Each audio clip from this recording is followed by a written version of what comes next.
देखो क्वेश्चन है JEE advance, ठीक है, पेपर 1 का। Let alpha beta and gamma be real number, consider the following system of linear equation. देखो ये सवाल में कोई भी फार्मूला नहीं, मुझे बस इतना पता है, बस बेसिक से ही, कोई फार्मूला नहीं। मैं जेई एडवांस के लेवल पे भी इसको सॉल्व नहीं करूंगा।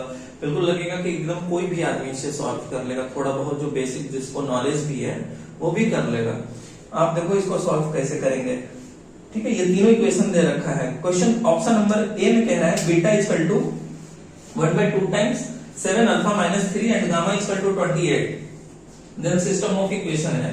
देखो तो हमारी मर्जी, पहले वाले ऑप्शन में बीटा के साथ कंडीशन दे रखा है, अल्फा को हमने 0 मान लिया, तो करस्पॉन्डिंग वैल्यू ऑफ बीटा कितना आ जाएगा, -3/2। गामा कितना दे रखा है, 28, ठीक। ये आपके पास गिवन है। आप देखो इसको कैसे करते हैं। यहां पे सब्स्टिट्यूट करो सेकंड इक्वेशन में, ठीक। तो क्या आ जाएगा आपके पास, x इक्वल टू 11, ठीक, ओके। अब आपके पास x इक्वल टू 11 आ गया, तो 2y पहला वाले से, ठीक है, यहां से इसको पहले वाले में अब देखो, तो 2y plus z is equal to -4, ये आपके पास आ गया, ठीक। इसको पहला रख लो, ठीक है, इसे एज्यूम कर लिया। अब देखो यहां सब्स्टिट्यूट करो, तो देखो +22 -3y -3/2 z is equal to 28। इसको उस तरफ लेकर आ जाए तो कितना हो जाएगा, 3y plus 3/2z is equal to, उस तरफ लेकर आ गए हैं इसे, तो -6। 3 कॉमन कर लो तो कितना हो जाएगा, y plus z/2 is equal to -2। This implies 2y plus z is equal to -4। आप देखो दो पैरेलल लाइन है और दोनों ओवरलैप करेंगे, ठीक है, फर्स्ट और सेकंड, ठीक है। ये आपका फर्स्ट से आया और ये जो सेकंड हमने कहा वो थर्ड से आया, जब x इक्वल टू 1 सब्स्टिट्यूट किया। दो पैरेलल लाइंस हैं, दोनों ओवरलैप करेंगे। इसका मतलब कौन सा सॉल्यूशन, इनफाइनाइट सॉल्यूशन मिलेंगे हमें, इनफाइनाइट सॉल्यूशन। कोई भी हमने फार्मूला लगाया, कुछ नहीं लगाया, जो गिवन था बस आसान किससे कर लिया, अल्फा इक्वल टू 0 माना, जो भैया तुम कंडीशन दिए थे, अल्फा के साथ कोई शर्त नहीं रखे थे तुम, हमने निकाल लिया करस्पॉन्डिंग। दोनों पैरेलल लाइंस आए, दोनों ओवरलैप करेंगे, इसका मतलब इनफाइनाइट सॉल्यूशन। तो पी का कौन सा हो जाएगा, पी का option number 3 infinitely many solution, ठीक है। तो पी इक्वल का आपका 3 हो गया। तो इस तरह इसको सॉल्व करना था, ठीक है। देखो दूसरे में क्या कह रखा है, यही सेम चीज है, गामा नॉट इक्वल टू 28 है, ठीक है, गामा नॉट इक्वल टू 28। अभी देखो गामा फर्स्ट में यूज नहीं किया था, ठीक है, इसमें यूज करना है, नॉट इक्वल टू 27 है, नॉट इक्वल टू 28, ये कर लिया, ठीक है। और इसको अब कर लो, उस तरफ जाएगा, नॉट इक्वल टू कितना हो जाएगा, -6, नॉट इक्वल टू कितना, इतना, नॉट इक्वल टू -4।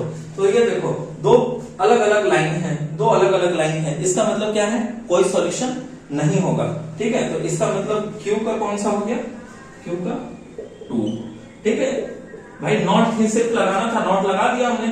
और देखो ये और ये दोनों पैरेलल लाइंस हैं, लेकिन ओवरलैप नहीं कर रहे, बस पैरेलल लाइंस है, ठीक है। ये दोनों सेम लाइन था, इसलिए ओवरलैप कर गया, और ये दोनों बस पैरेलल लाइंस है, तो इसका मतलब नो सॉल्यूशन यहाँ पे, ठीक। अब देखो अगला कह रहा है बीटा इज इक्वल टू, ये कह रहा है कि बस नॉट इक्वल टू इतना बाई इतना, alpha equal to 1, gamma not equal to 28 है। आप देखो इसको कैसे आसान करते हैं, ठीक है, इसको देखो, इसको आसान कैसे करते हैं,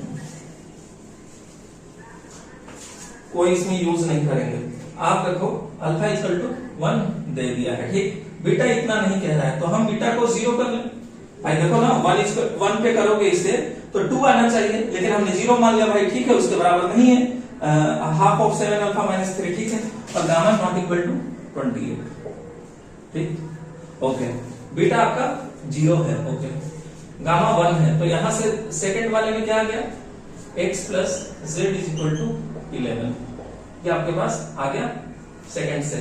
अब देखो यहां से x प्लस जेड 11 है, फर्स्ट में देखो तो 2y plus 11 is equal to 7, यहां से क्या आ गया, y इक्वल टू -2, ठीक है, यह हमारे पास आ गया, ओके। अब सब्स्टिट्यूट करो थर्ड में क्या है, बीटा 0 है, तो कितना हो गया, 2x plus 6 gamma not equal to 28 है, ठीक है, गामा नॉट इक्वल टू 28 है, तो आप क्या कर लो इसको क्या कर लेते हैं, नॉट इक्वल टू 28 ही लिख देते हैं, ठीक, ओके। तो 2x is equal to not equal to 22, x not equal to 11, ये हमारे पास आ रहा है, ठीक।